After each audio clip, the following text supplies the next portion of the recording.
Polavaram Banakacherla project ప్రతిపాదన తిరస్కరణకు గురైంది. Polavaram Banakacherla project ప్రతిపాదనను కేంద్ర పర్యావరణ నిపుణుల కమిటీ వెనక్కి పంపింది. ప్రాజెక్టుకు అనుమతులు ఇవ్వలేమని కేంద్ర పర్యావరణ నిపుణుల కమిటీ స్పష్టం చేసింది.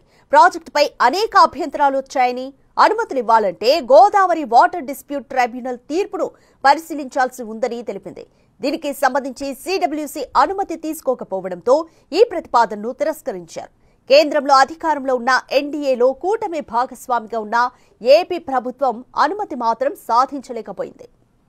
ఏపీ పోలవరం బనకచెర్ల ప్రతిపాదనపై జీకే చక్రపాణి నేతృత్వంలోని ఈఏసీ ఈ నెల 17న వర్చువల్ గా సమావేశమై చర్చించింది.